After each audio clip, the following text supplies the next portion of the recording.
Puberty. Puberty is the time in a person's life when their sexual and reproductive organs mature. This means their body becomes capable of creating babies.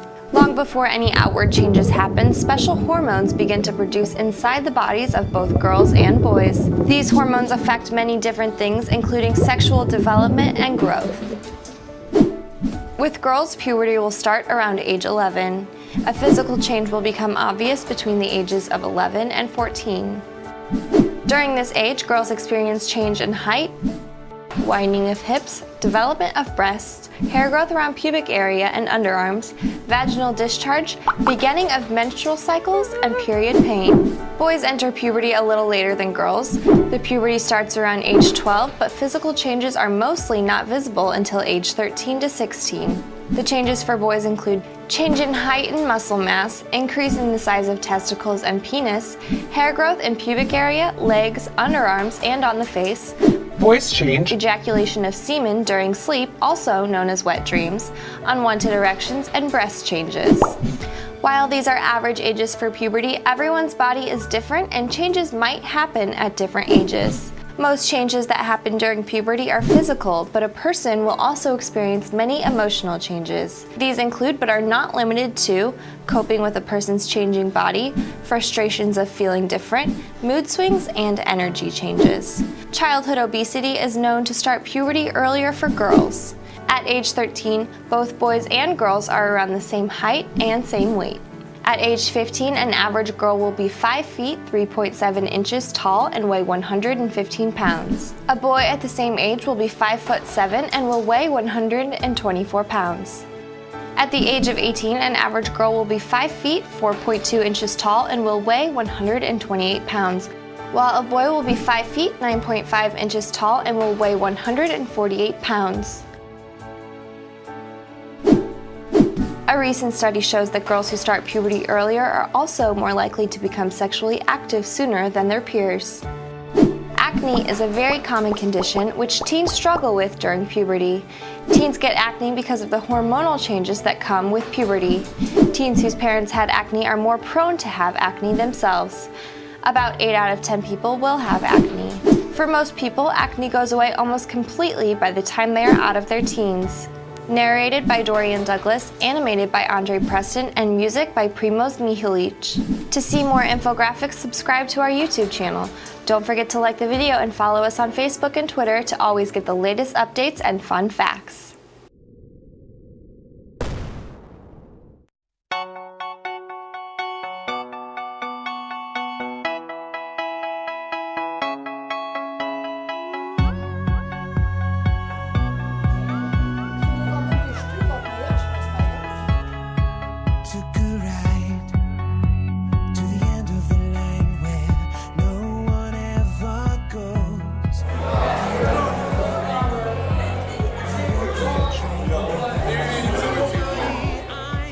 Jeni të informuar për marrëdhënie seksuale?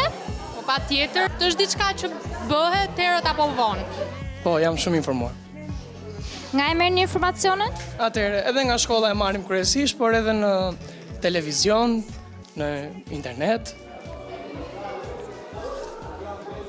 Problem është numri I aborteve në moshat e reja. Kishim një nxënëse këtu e cila u drejtua për problemin e një shtatzanie, sigurisht që I dhash ndihmën time, ata vinë për të marrë vazhdimisht informacion dhe këshillim, sidomos këshillime, në fushën e infeksioneve seksualisht të transmetueshme dhe të kontraceptive, domethënë vinë. Qindra të rinj në gjithë vendin janë pjesë e rrjetit të vullnetarëve të trajnuar nga UNFPA, jo vetëm për çështjet e shëndetit seksual dhe riprodhues, por edhe për komunikim, menaxhim, pra për aftësimin për jetën. Cindy, Ada, Diego janë disa nga vullnetarët e klubit të shëndetit të trajnuar nga UNFPA. Ata janë pjesë e rrjeteve dhe qendrave të ndryshme rinore. Trajnimet nuk kanë qenë të pakta, kam pasur goxha trajnime jo vetëm me doktoreshën e shkollës tonë, kam pasur trajnime edhe me qendrën rinore Po, e cila bashkëpunon me IPPF-n.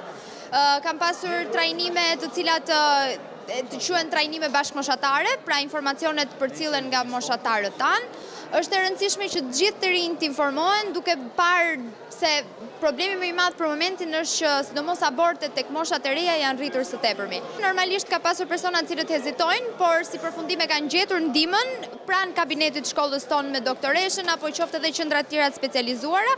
E rëndësishme është që ata ta marrin informacionin se ku mund të shkojnë, sepse problemi kryesor qëndron se ata nuk e dinë se ku duhet të drejtohen për të marrë një informacion. Interneti, shoqëria, media, duket se mbeten burimet kryesore të informimit për një pjesë të madhe të rinjve. Kjo sjell keq informim dhe shtatzani të padëshiruar. Numri i vajzave të reja që abortojnë është në rritje dhe këshillimi i saktë i tyre është shumë i rëndësishëm. Dy vullnetarët e qendrave rinore të trajnuar nga UNFPA, Margjino Starova nga Vlora dhe Blerta Shehu, dëshmojnë për rëndësinë e marrjes së saktë të informacionit nga të rinjt mbi shëndetin riprodhues që në sistemin nëntëvjeçar e deri në universitet. Shumica të rinjve dhe unë vetë jemi të informuar pjesërisht mbi metodat kontraceptive dhe shëndetin seksual dhe riprodhues. Shumica të tyre njohin vetëm kondomin si metodë kontraceptive, kurse metodat e tjera nuk i njohin dhe as nuk i përdorin fare. Është më lehtë të komunikosh midis të rinjve si bashkëmoshatar.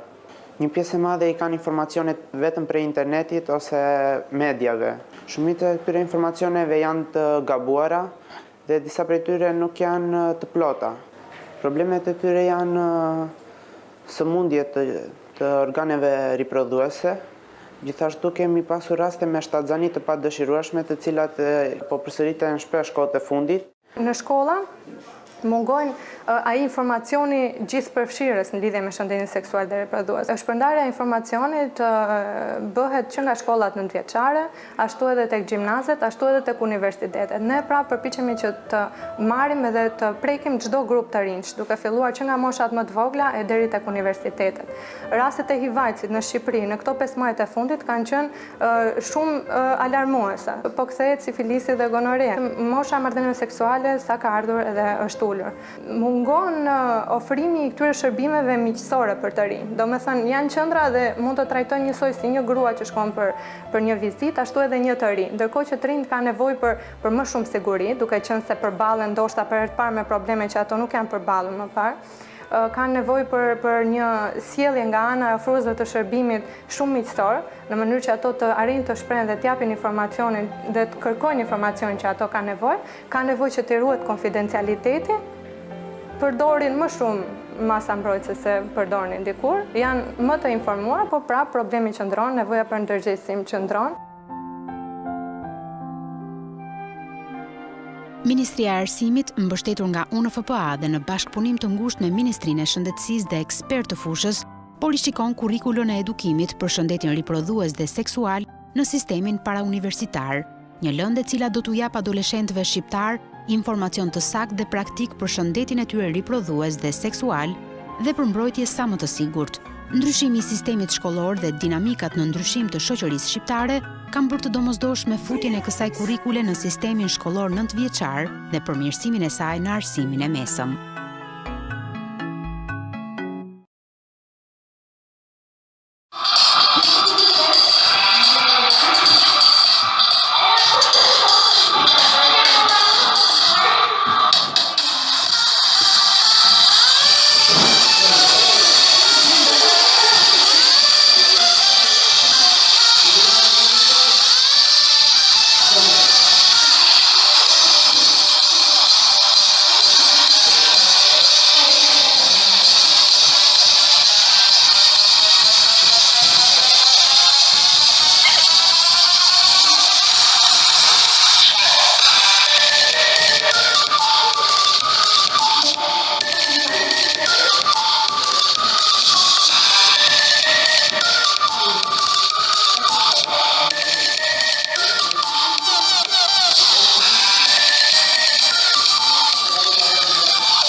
Anong ginawa niya? Nagbuntis ako. Oo? Dapat sabihin mo na yun sa kanya. Paano nga? Sa party lang naman natin siya nakilala.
Ovulation is a part of the menstrual cycle when the ovary releases a ripe egg, or ovum. Inside the ovary are hundreds of thousands of follicles. Each follicle is a hollow ball of cells with an immature egg in the center. The typical 28-day menstrual cycle begins on the first day of menstrual bleeding. During the first 7 days of the cycle, a few follicles begin to grow at the same time. These maturing follicles secrete estrogen hormone into the bloodstream to prepare the lining of the uterus for pregnancy. Around day 7, all of the follicles stop growing and begin to degenerate, except for one. This dominant follicle continues to grow and nourishes the developing egg inside it. Around day 12, the follicle secretes a large amount of estrogen into the bloodstream. When the estrogen reaches the hypothalamus and the pituitary gland in the brain, the anterior or front part of the pituitary gland releases a huge surge of luteinizing hormone into the bloodstream. Around day 14, luteinizing hormone causes the follicle to undergo a sudden growth spurt. Right before ovulation, the egg detaches from the inside of the follicle. The bulging follicle releases chemicals, causing one of the two fallopian tubes to move in closer and surround the follicle. The follicle swells until it bursts open, ejecting the egg and fluid from the follicle into the abdominal cavity. In response, the fimbriae, tiny projections at the end of the fallopian tube, sweep across the ovulation site and pick up the egg. Microscopic cilia on the fimbriae surface transport the egg to the entrance of the fallopian tube. Inside the walls of the fallopian tube, muscular contractions gently push the egg towards the uterus. After ovulation, the egg lives for 12 to 24 hours, so it must be fertilized by a sperm from the male during this time for a woman to become pregnant. If it's not fertilized, the egg dissolves away and is shed along with the uterine lining during menstruation.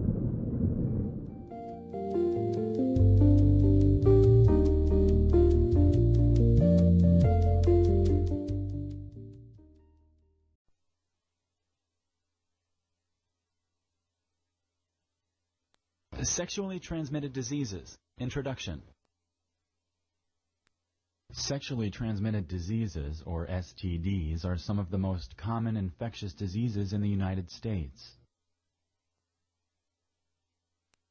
There are more than 20 STDs, the most deadly being the HIV virus.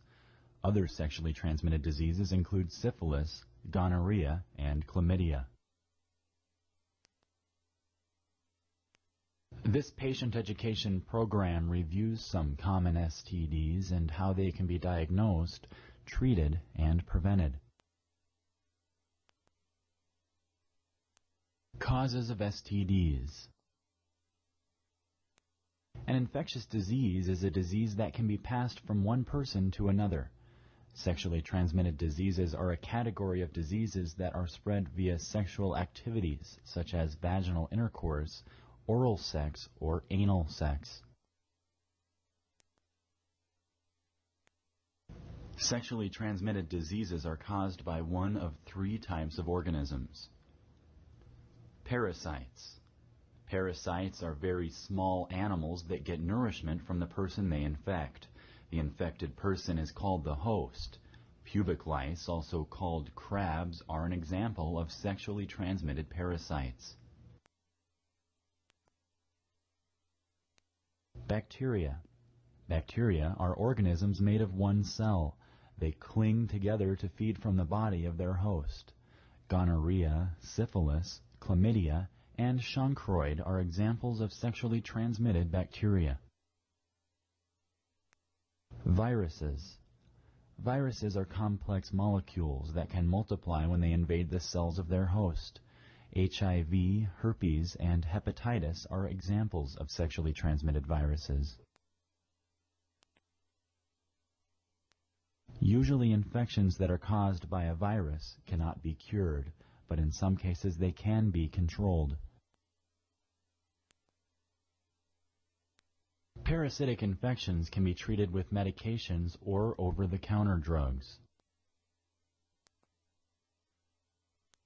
Bacterial infections can be treated with antibiotics. Common viral STDs. 3 of the most common STDs that are caused by viruses are AIDS, genital herpes, and genital warts. This section discusses each of them in greater detail. AIDS is a sexually transmitted disease that is caused by the HIV virus. The HIV virus destroys the body's ability to fight off infection. The HIV virus spreads primarily during sexual activity. It also spreads through shared needles used by intravenous drug users. People who have AIDS have a weak immune system and their body cannot fight off disease very well. Early signs include extreme tiredness and fever. During later stages of AIDS, pneumonia or cancer may develop, which can ultimately lead to death.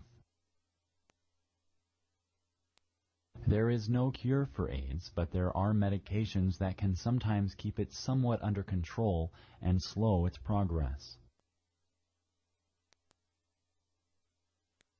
Genital herpes affects about 60 million people in the United States. Herpes simplex virus, or HSV, causes herpes infections. The main sign of herpes is painful blisters or open sores in the genital area. Before these show up, the person may feel a tingling or burning sensation in the genital region, legs, or buttocks.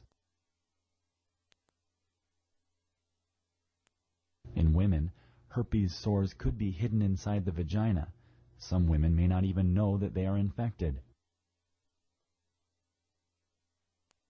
Herpes sores usually disappear within 2 to 3 weeks, but the virus remains in the body forever, and the lesions may come back from time to time. If genital herpes lesions are severe or if they frequently recur, they can be treated with prescription medications. These drugs help control the symptoms but do not eliminate the herpes virus from the body. Human papillomavirus, or HPV, causes genital warts. This virus is related to the virus that causes common skin warts. At first, genital warts are usually small, hard, painless bumps in the vaginal area, on the penis, or around the anus. If untreated, the warts may grow and develop a fleshy, cauliflower-like appearance. In addition to causing genital warts, certain HPV viruses can cause cancer of the cervix and other genital cancers. There now is a vaccine available to try to prevent HPV infections in women. Genital warts are treated with a topical drug that is applied right on the skin. They can also be treated with cryosurgery, which is freezing with a very cold probe. If warts come back, interferon injections may be given. Interferon is a medication that may help kill the warts by boosting the patient's immune system and by interfering with the replication of the virus inside the human cells. Large warts can be removed with surgery. Common bacterial STDs.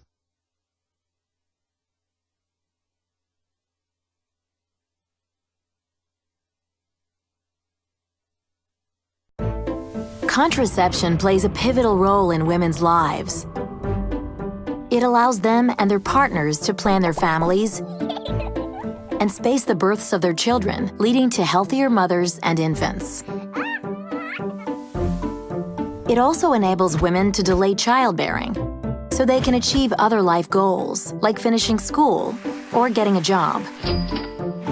All of this is good not just for women, but for their families and society as a whole. But women can only attain these benefits if high-quality contraceptive care is available to them. And for millions of U.S. women, it is publicly supported family planning that fills this crucial need. For decades, federal and state governments have helped women who could not otherwise afford family planning services.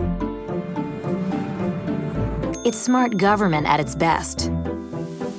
These services help women avoid well over 2 million unplanned pregnancies annually, which would otherwise result in more than 1 million unplanned births and 760,000 abortions. Without these services, the U.S. abortion rate would be 2/3 higher than it is now. And investing in family planning is highly cost-effective. Helping low-income women avoid births they don't want saves $5.68 in Medicaid costs for every dollar invested, an impressive return for taxpayers. At the heart of this successful effort is the nationwide network of health centers that provide publicly funded family planning services. This essential safety net serves almost 7 million women each year. Women choose these providers because of the respectful, confidential, and high-quality care they receive there. For many, this network is not only where they go for affordable contraceptive services, it's their entry point into the healthcare system, and often their only source of preventive care, like pelvic and breast exams, HIV and STI tests, and screenings for cancers, high blood pressure, and diabetes. Healthcare reform will only increase the demand for the basic healthcare services family planning centers provide. Women who newly gain insurance coverage will need a place to go. And those who fall through the cracks still need a safety net. And yet, the programs supporting this safety net are under attack. Medicaid, an essential component of health reform, has been threatened with deep cuts. Several states have slashed family planning funding. And some in Congress want to eliminate the federal Title X program, without which many family planning centers couldn't keep their doors open. Rather than attacking such highly effective programs, policymakers should protect and expand them. Doing so would extend the benefits of family planning to even more of those in need, improving health and expanding economic opportunity.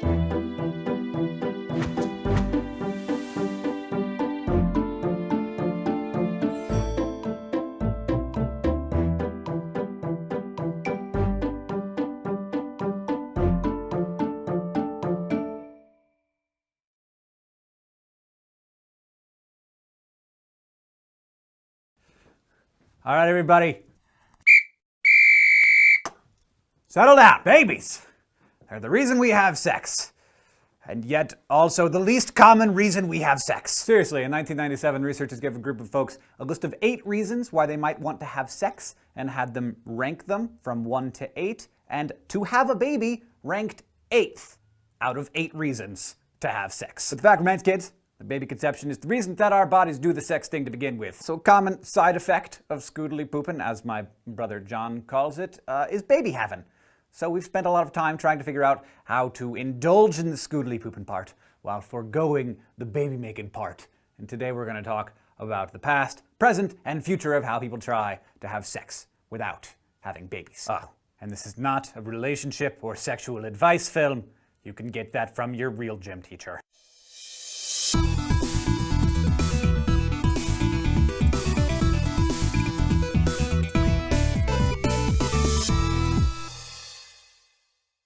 Throughout history, our ancient friends from all over the world had a bunch of colorful ideas about how to prevent getting knocked up, and their desperation was palpable. For instance, in ancient China, women drank cocktails of lead and mercury to keep them from getting pregnant, which was actually very effective because you can't get pregnant when you're dead. In medieval Europe, magicians recommended that ladies who did not want to get pregnant strap a weasel testicle around one of their thighs, which was also extremely effective because who would go within a mile of that? If you don't have any weasel testicles on hand, a necklace made from the severed foot of a weasel might work, or, you know, possibly the anus of a hare. Anus of a hare, that was a very popular homeopathic remedy for the pregnancy thing. There's also one I particularly like from the olden days of Canada, where frontierswomen swore by a liquor made of beaver testicles soaked in moonshine. They drank stuff like water, so they didn't have to be baby mama to a horny old fur trapper.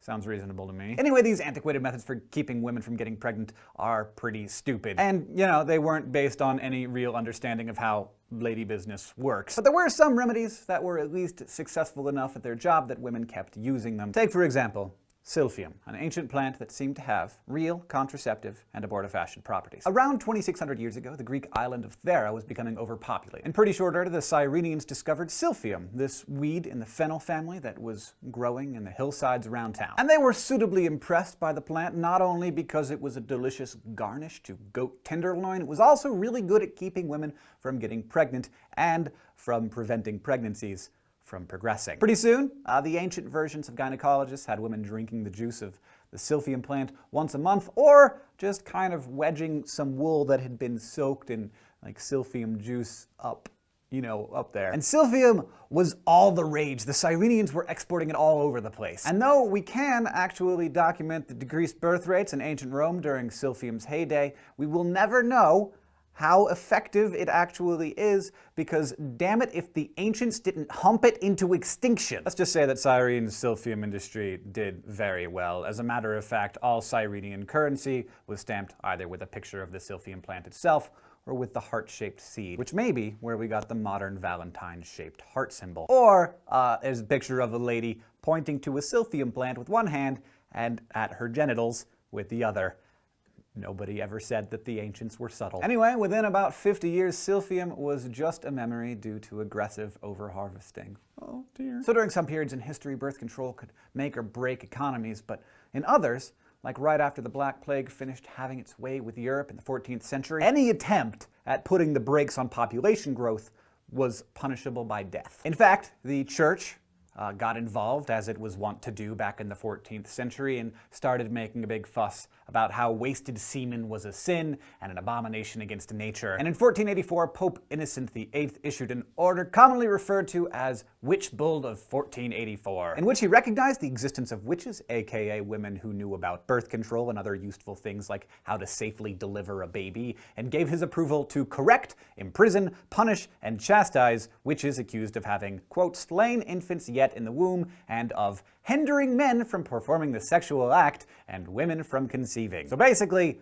the Pope made contraception and abortion illegal, and lots of people got killed for it, including lots of midwives and folks who actually knew what they were doing and were trying to make everybody's lives better. So luckily for all of us, over the last few hundred years, our knowledge of the human reproductive system has grown, and our birth control methods have become a lot safer and more reliable. Modern birth control can be divided up into a few categories: sterilization, barrier methods, hormonal methods, and contragestion. And of course, you've got your good old-fashioned abstinence, which works 100% of the time if you tie a weasel testicle around your leg. So I'll start with sterilization, because as a mechanism, it's sort of the most obvious. Basically, you take the female fallopian tubes or the male vas deferens, both structures that allow the transport of sex cells, the sperm or the eggs, from the place where they're stored to the place where they get their fertilization on. And you just snip them, or you clamp them, or block them, or tie them up in some way. Now, you hear about people sometimes having these surgeries undone, but these procedures are considered permanent, so when you decide to get sterilized, it'd be a pretty good idea to make sure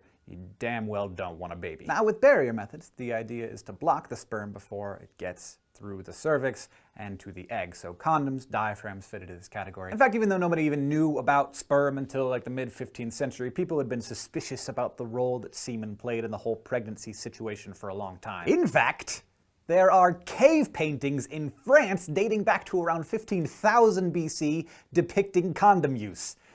Well, I mean, probably. It's kind of hard to tell what's going on in a cave painting. We're also pretty sure that ancient Romans had condoms, and so did the ancient Egyptians. The thing is, a lot of times these beta version condoms were made of like oiled silk paper or lamb intestines, so not 100% effective. Quality products made from quality materials. So fast forward, quite fast, to the 1950s, when some American drug companies started researching a way to make synthetic progesterone, a hormone that helps regulate the female menstrual cycle. By the early 1960s, they had developed the first oral contraceptive, a big honkin' horse pill of hormonal goodness, which was far from perfect, but it was pretty reliable at making you not have a baby. And the ladies of the 1960s were pretty frickin' psyched. Loretta Lynn even wrote one of her more awesome songs about how much she loved the pill because she was sick of being so damn pregnant all the time. Anyway, these days we got all kinds of hormonal birth control methods like the pill, hormonal implants, shots, patches, rings, hormone-laced IUDs. We'll get to IUDs in a minute. Basically, all these things just release synthetic estrogen and or progesterone into a woman's system at the right time each month, essentially preventing her ovaries from releasing eggs or making her womb womb sort of an inhospitable environment for fertilized eggs. In this way, hormonal methods of contraception are like barrier methods. They prevent the sperm and egg from ever meeting each other. In fact, the word contraception literally means against fertilization. Now we come to contragestive methods like intrauterine devices or IUDs, and they allow the sperm to fertilize the egg, but prevent the fertilized egg from implanting on the wall of the uterus. So contraception means against fertilization. Contragestion means against gestation. The most common contragestive method of birth control comes from the form of IUDs, though IUDs kind of straddle the line, as it were, between contragestion and contraception. That is a hard word to say. IUDs are these T-shaped pieces of plastic covered with coiled copper wire that are inserted directly into the uterus. Some of them release low levels of synthetic progesterone as well. Interestingly, how IUDs work is still a little bit of a mystery. Nobody can quite figure out what's going on. But it looks as though partially the coiled copper works as a spermicide to kill all the sperm before they can ever find the egg. Also, IUDs kind of inflame the area, which means that there are a lot of white blood cells which somehow start attacking the sperm and even a fertilized egg. So these days, we've got a bunch of different options for birth control, and you'd think we'd be satisfied, but we're not. We want more! So the future of birth controls look pretty space age. All kinds of crazy things are being tested, like a hormone gel that women rub on their bellies instead of taking the pill. And also one-off hormone treatments for women that can be taken, as needed instead of constantly. However, researchers are looking into things like using ultrasound to zap the fertility out of men's testicles, which doesn't sound particularly fun. Or potentially a male pill or injection of a sort of a huge amount of testosterone that would make your sperm producing parts be like, well, I've produced all the sperm, and then they just stop. But do we want a bunch of infertile testosterone-jacked men walking around the world? I'm not sure. But, options are good. Thank you for watching SciShow. If you would like to ask us questions, please do so in the comments below. If you would like to suggest other topics, like this one about birth control. But I will not be giving you advice on what you should do with your personal reproductive life. So that's up to you. Science does not make those decisions. We'll be down in the YouTube comments and on Facebook and Twitter, and we'll see you next time.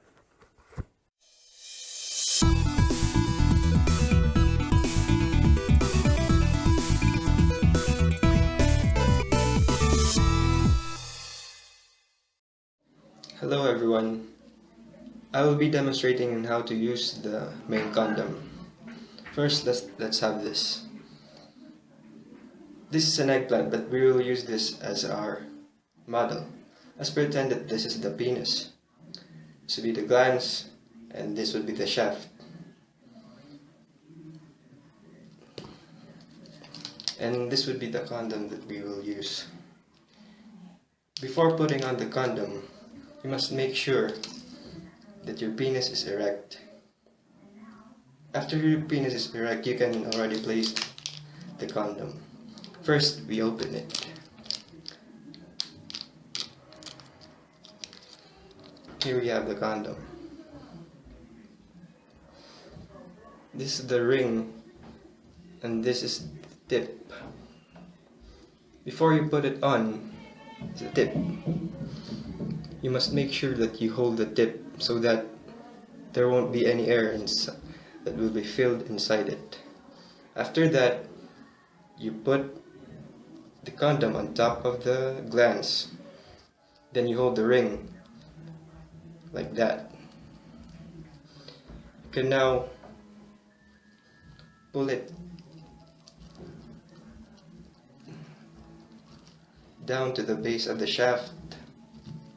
After putting on the condom, you are now ready for intercourse. After intercourse, the condom may now be disposed. First, take it off, like this.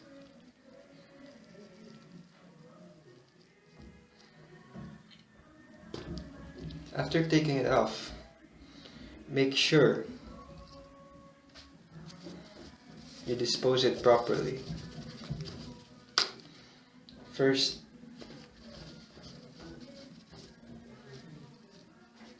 put it.